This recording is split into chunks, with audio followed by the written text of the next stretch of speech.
Assalamualaikum warahmatullahi wabarakatuh.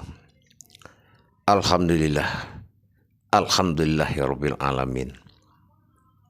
Assalatu wassalamu ala rasulillahi ajma'in. Allahumma salli wa sallim wa barik wa karim ala azan nabil karim. Bersyukur kepada Allah dengan mengucapkan alhamdulillahirabbil alamin atas segala limpahan hidayah, karomah dan izinnya jugalah kita dapat menjalankan semua perintahnya di dunia ini, di alam yang fana ini. Para jemaah dan hadirin bertemu lagi dengan saya dalam channel Buya Pasaman Timur dalam makom majelis zikir Ma'rifatullah. Dengan saya, Guru Mursyid Syekh Nur Muhammad Buya Irwan Maulana Al-Khalidi, Sumatera Barat, yang bertempat tinggal di Jakarta. Tidak akan henti-hentinya kita mengungkap kebenaran Allah. Tidak akan pernah kita berhenti dan tidak akan kita hormati dan kita junjung tinggi segala yang telah dihinakan Allah. Dan kita tidak akan pernah masuk ke alam kebatilan dalam pemahaman. Kita akan tetap istiqomah dan beriktikaf di jalan Allah. Para jemaah yang dirahmati Allah, pada kesempatan ini saya akan berbagi wawasan kepada kita semua, yaitu tentang 3 fardu dalam Islam ini. Secara syariat atau pandangan kasab kita melihat yang fardu itu satu, yaitu sholat wajib. Tetapi dipandang dari sisi kodrat agama, sebelum semua itu ada, dinamakan usuluddin. Manusia itu sudah ada sebelum dia ada. Begitulah jauhnya perjalanan kita, sehingga kita selalu bisa bersama Allah. Berbicara kita tentang wajib bagi pertama itu adalah yang 3 fardu atau 3 wajib yang harus diketahui oleh umat. Yang pertama itu adalah, yang wajib yang pertama adalah dikala awal manusia itu bertuhan kepada Allah. Di mana dia, di mana kita ini pertama sekali bertuhan kepada Allah sampai kita lahir tidak disyahadatkan. Bahkan di saat kembali kita baru mendapatkan syahadat. Inilah yang dikatakan awalul wajibin alal insani huwa maififatul illahi bi istighoni. Awal atau pertama-tama sekali yang wajib bagi umat itu adalah mengenal Tuhannya dengan seyakin-yakinnya. Mana Tuhan yang kita kenal dengan seyakin-yakin? Itulah ilahiyah, ilahinas, yaitu Tuhan ilah yang belum menjadikan umat dan belum berasmakan Allah. Ini diriwayatkan dalam hadits qudsi Allah, awalul wajibin alal insan. Awal pertama bagi diri itu adalah Tuhan. Ilahinas, itu yang pertama. Kalau ini tidak selesai, bagaimana kejadian awal kebertuhan dalam diri? Mana Tuhan yang hadir, yang minta dipanggil dengan nama Allah? Itu awal. Itu usuluddin, wujudnya pada sir batin domah kosong pada kolbi yang belum bertempat dinamakan tempat. Apalagi wujud tidak bernama wujud. Kita harus melihat kenyataan itu dalam kolbi kita di saat kita tafakur kepada Allah. Itu yang pertama. Ilahinas. Sebagaimana kita baca di kitab diri kita surat An-Nas. Pembuktikan bagaimana Allah itu wujud adanya sampai dia mewujud menjadi batin. dan dia mewujud kembali menjadi zat, dan dia berupa kembali seperti Adam, berkodratkan kepada Muhammad.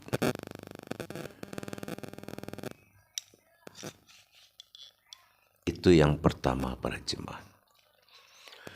Fardu yang pertama itu adalah awal diri bertuhan. Jangan kita kaji awal agama bertuhan. Duluan mana agama daripada diri? Allah katakan, karena kalau tidak karenamu Muhammad tidak aku jadikan semuanya. Itulah fardu yang pertama. Jadi manusia itu fardunya 3.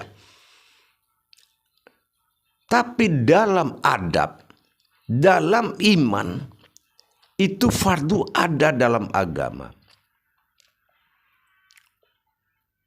Tetapi di dalam hakikat diri, awal diri adalah Tuhan. Yang dikatakan Tuhan adalah ilah yang belum bernamakan Allah. Juga manusia belum bersifat nas, tapi sebelum masih bersifat nur pada diri.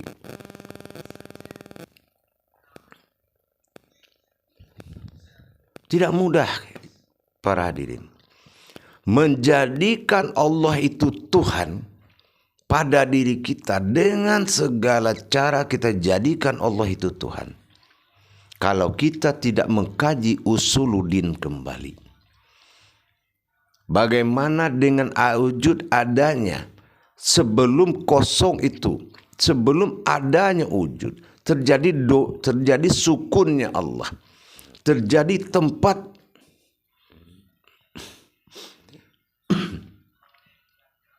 ini yang paling penting dikaji. Awal diri adalah Tuhan, itu fardu pertama yang wajib diingat. Apakah kita mengingat sejarah kembali? Itu ada sejarah itu tersimpan di dalam hati halusmu. Apabila memang awal zikirmu bagus para jemaah, maka Allah buka tabir goibnya, ainul basirmu akan menyaksikan itu. Karena Allah putar lagi dalam tahun Hijriah dan sampai tahun Komariah. Perbandingan satu hari dunia sudah bisa menarik ribuan tahun sebelum semuanya ada. Sebelum dunia ini. Itulah putaran waktu batin dinamakan dengan Komariah. Wajar satu malam manusia itu dapat mengungkap rahasia dirinya dengan istiqomah dan lenyapnya kemanusiaan dan berdirinya insan bertuhan atau fana. Itulah fardu. Fardu pertama adalah di kala awal diri bertuhan. Bagaimana sejarahnya dari latain awal sampai latain sani. Bagaimana dengan kesendiriannya Allah? Bagaimana dia setelah memohon kepada hatinya sendiri, merasakan dia punya batin, merasakan dia punya kehendak. Dia lahirkan kehendak berupa wujud, dia lahirkan batin berupa wujud. Apa batin berupa wujud? Itu nyawa bagi diri. Apa kodrat berupa wujud? Itu zat pada diri Muhammad. Waktu itu Muhammad masih bernama Iradah. Setelah itu para jemaah, wajib yang kedua atau fardu yang kedua, inilah yang dikatakan awaluddin ma'rifatullah. Bukan ilahinas lagi. Awal agama itu adalah mengenal Allah. Nah, kemarin ilahinas. Kenapa? Itu awal diri. Awal diri Allah belum jadi Tuhan. Makanya la ilah, tidak ada Tuhan. Tapi akunya ada. Nah, di awal fardu kedua adalah awaluddin ma'rifatullah. Awal agama mengenal Allah. Nah, di sini perlu kita katakan, setelah Allah bersifat kepada diri kita, baru kita paham dari kala waktu ilahinas awal diri adalah Tuhan, awal diri bertuhan. Itulah yang dikatakan dengan ilah tadi, atau disebut dengan ba'dal. Tapi setelah aftar dia, setelah dia berwujud kepada Muhammad, sirna paham, lahirlah ilmu. Sirna ilmu, lahirlah aku. Sirna aku, lahirlah Muhammad. Dan Muhammad itu aku juga. Ini sudah la ta'yin awal. Allah sudah mulai bersifat ke dalam dirinya sendiri. Allah sudah mulai bertingkah ke dalam dirinya sendiri dengan menitipkan kehambaan dirinya di dalam keumatan manusia. Ini awal fardu kedua. Kita akan kaji bagaimana diri-diri aftar, diri-diri Allah tadi akan bisa menghadap aftarnya ke kebilahannya Allah. Nah, ini kodratnya. Maka dikatakan kodrat Allah, kodratnya aku, kodratnya Allah sendirinya. Iradat Allah, iradatnya aku, iradat Allah sendirinya. Itulah Muhammad. Ilmu Allah, ilmu aku, ilmu Allah sendirinya. Itulah Adam. Jasad bagi diri. Dibentuk oleh Allah panca indera gaib dari nama dia sendiri. Bukan dia namakan nama alam, tapi dia bentuk dari namanya sendiri. Hayat Allah, hayat aku, hayat Allah sendirinya. Kalam Allah, kalam aku, kalam Allah sendirinya. Basar Allah, basar aku, basar Allah sendirinya. Sampai pada sama Allah, sama aku, sama Allah sendiri. Mana diri kita? Tak ada. Yang ada dia semata. Itu diri sifat. Inilah awaludin ma'rifatullah. Itulah awal agama. Kalau diri itu tidak didapati di awal agama, maka kita akan ketemu dengan diri bainah kita. Diri pengawal bayi. Anazirnya alam, ada kulit daging, urat dan tulang. Subhanallah, untuk apa sama Allah? Allah tidak butuh kulit daging, urat dan tulang. Masih ada kulit daging, urat, tulang Muhammad di wadi mani-manikam. Masih ada kulit daging, urat dan tulang Adam. Nurullah, nur Muhammad, nurha Allah. Tapi awaludin, awal bergeraknya diri Allah itu. Din itu dal-al, bergerak. Alif itu sir atau diri sifat. Din itu adalah hayat. Awal bergeraknya Allah itu menjadi hayat di diri kita. Itulah hayat sifat, diri sifat. Diri billah yang duduk di dalam kolbi bakom billah. Yang akan dihadapi oleh sifat aftar bagi Allah, yaitu tubuh fanafilah. Berwalikan jasad kepada nur, berwalikan rohani kepada zatnya Allah, yaitu Muhammad. Dan berwalikan nyawa kita kepada batinnya Allah. Barulah yang ketiga, yaitu fardu yang ketiga. Apa fardu yang ketiga? Inna lillahi. Mengembalikan alif diri sir tadi kepada wujud asalnya lagi. Waktu dia keinsanan, alif ini nyata, dinamakan nur kasiyah. Bisa dilihat alif itu nyata. Tetapi fardu ketiga yang wajib adalah inna lillahi. Alif awalnya, alif akhirnya. Alif akhir inilah yang menenggelamkan semuanya. Kita lihat dalam belajar kajian dari dulu waktu kita ngaji. Alif baris 2 di atas an, alif baris 2 dapat in, bawah un. Tapi di belakangnya tidak ada hijaiyah. Di belakangnya tidak ada harfiah. Dan kita tulis ejaan huruf ini dari kanan ke kiri. Kalau kita taruh alif itu di sini, dia datang dari kanan ke kiri, di belakangnya enggak ada. Di sini hilangnya. Disinilah pengembaliannya. Dan disinilah orang itu kembali semuanya. Yang innalillahi. Mempertahankan alif pada diri di saat kita hidup. Maujud, wujud. Dipertahankan kodrat Allah pada diri kita. Kodrat pada aras, kodrat pada qudsi, kodrat pada keramat, kodrat pada batin, kodrat pada zat, kodrat pada nur, kodrat pada kodrat, kodrat pada iradat, kodrat pada ilmu. 3 musim berlalu alif lam mim.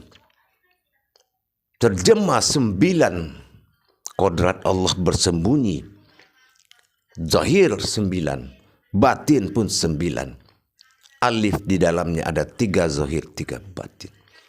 Lam di dalamnya ada 3 zahir 3 batin.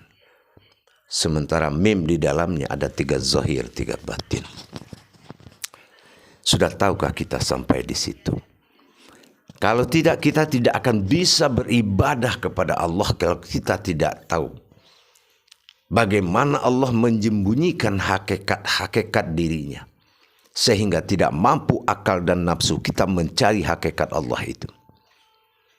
Di fardu ketiga ini, inilah yang paling menentukan. Kenapa? Luka lama berdarah kembali.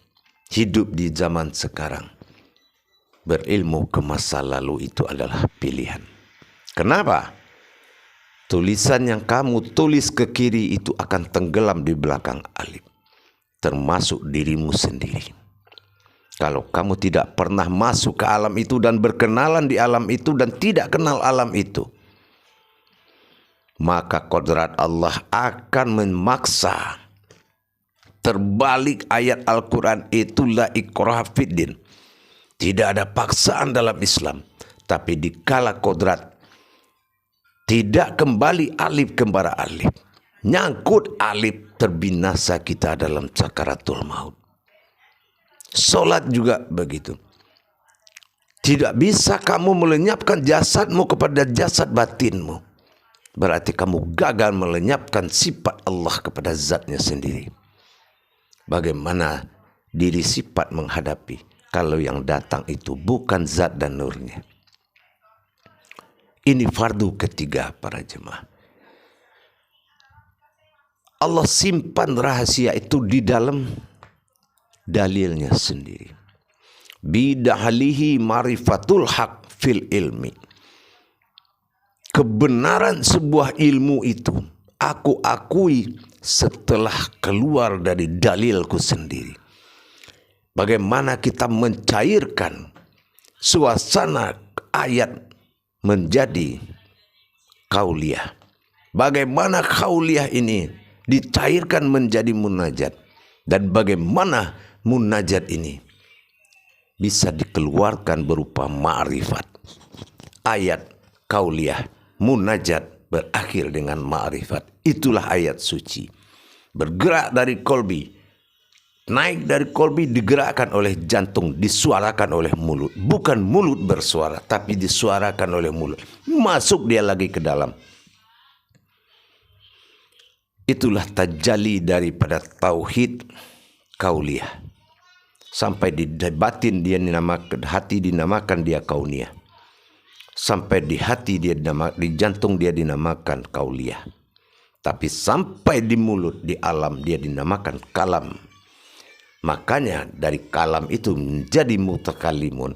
Artinya yang kedengaran itu adalah suara yang tidak terlihat.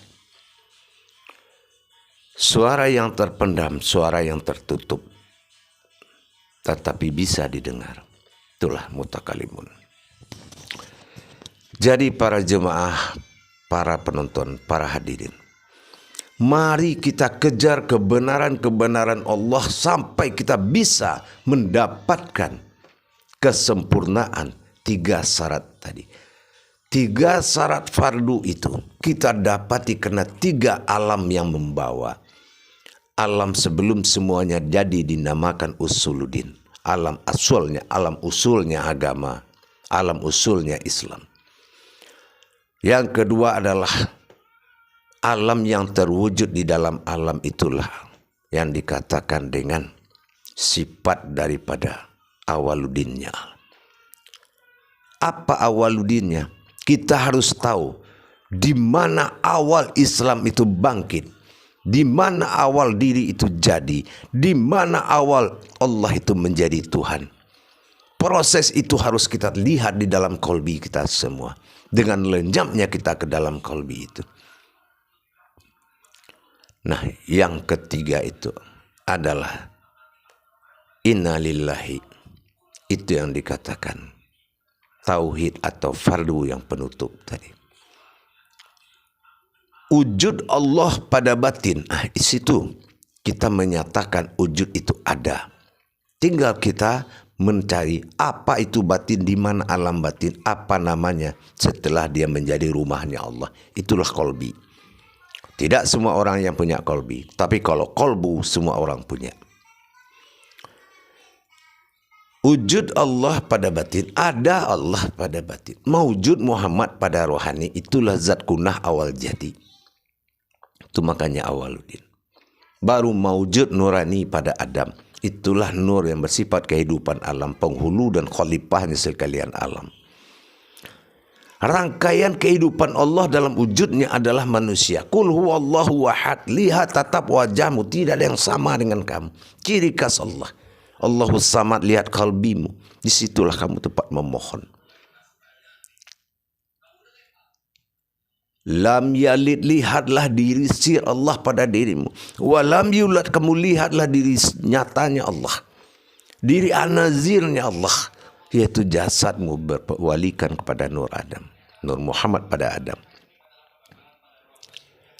Baru maujud Adam. Di sini wujud Allah pada batin, maujud Muhammad pada rohani, nyata Adam pada jasad.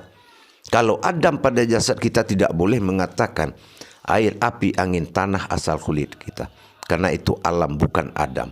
Tidak boleh kita sebut juga dengan kulit, daging, urat, tulang, karena Adam itu bukan hewan, tetapi kodratnya alam. Tapi Adam adalah nurullah, Nur Muhammad, Nur Ha Allah. 4 lapisan daripada kerangka Adam, 4 lapisan kerangka Muhammad, dan 4 lapisan kerangka diri atau kerangka batin. Itulah dinamakan zikir izzabul ghaib, untuk menghalalkan segalanya. Disafaatkan 6 sifat kepada Adam, ke 6 sifat kepada Muhammad, 12 dalam 1 tahun, yaitu 12 bulan. Jadi dengan adanya 3 yang fardu tadi, membuat kita untuk selalu belajar, terus belajar. Tidak akan pernah kita berhenti belajar. Kenapa? Kita cinta Allah. Hanya cinta yang bisa kita ajukan kepada Allah. Jangan juga kita mengamalkan hakikat Allah ini dengan nafsu kita. Cobalah cari, belajar yang benar. Cari guru yang tepat, yang sudah bisa mi'raj dalam sholatnya. Bukan hanya guru bercerita dan menyampaikan sebuah cerita, tapi tidak mampu merubah dirimu. Jangan cari guru yang hebat, tapi carilah guru yang bisa bikin kamu hebat. Ingat, apabila guru itu tidak mempermasalahkan sholatmu benar atau tidak, itu bukan penuntun yang baik. Tapi kalau dia selalu melihat ibadahmu, selalu melihat sholatmu, maka 3 kodrat yang mulia tadi tidak mungkin dikafirkan. Tidak mungkin batin kafir kepada Allah. Tidak mungkin insan kafir atau rohani kepada Allah karena tidak tahu ibadah. Dan tidak mungkin Adam kafir kepada Allah karena tidak bisa beramaliyah. Inilah para jemaah, 3 yang fardu ini sangat wajib kita dapati, wajib kita pelajari, dan wajib kita alami. Allah itu nyata pada dirimu. Hanya kamulah yang tidak nyata. Ingat itu. Allah itu nyata pada dirimu.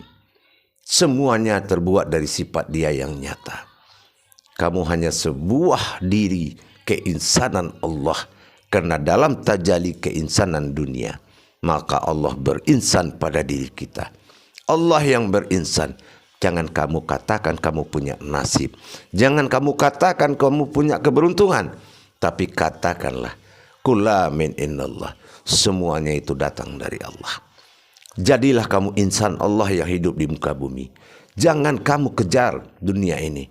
Jangan kamu kejar hal yang tidak dibenarkan oleh Allah. Kalau Allah katakan uji iman kamu, dia taruh di rukun iman, ini surga, ini neraka, terus kamu pilih surga, berarti imanmu sudah rusak. Kamu harus tetap memilih Allah sebagai Tuhan. Karena kita innalillahi wa inna ilaihi raji'un. Bukan innalillahi wa inna ilaihi jannah. Tidak kembali ke surga. Itu urusan Allah dengan keesaan dan kekuasaannya. Maka yang penting kamu jaga, para jemaah, para hadirin. Tetapkan 2 alif itu, karena itulah awal dan akhir yang akan dijalani. Itulah awal dan akhir yang dijalani. Jangan mau mengamalkan yang tidak bertauhid kepada Allah, karena itu akan membuatmu lama pulang kepada Allah dan kamu tersesat. Lihat Insyiqaq ayat 6. Barang siapa bekerja keras menemui dan mencari Tuhannya di dunia ini, maka dia pasti menemui. Tapi barang siapa yang gagal bertemu Allah dalam ibadahnya di dunia ini, maka dia akan buta seumur akhirat. Jangan main-main di jalan tauhid. Tauhid adalah ilmu tertinggi. Ilmu tertinggi. Ma'rifat bukan jatuh ke tangan manusia, tapi ma'rifat jatuh ke tangan Allah. Manusia jatuh bersaksi. Itulah syahadat. Kalau ada manusia bisa bermakrifat kepada Allah, itu sudah kafir. Tidak ada makrifat manusia. Ma'rifatullah, yang ada makrifat Allah dan manusia mensaksikan apa yang dima'rifatkan oleh Allah. Disitulah kedekatan manusia dengan Allah.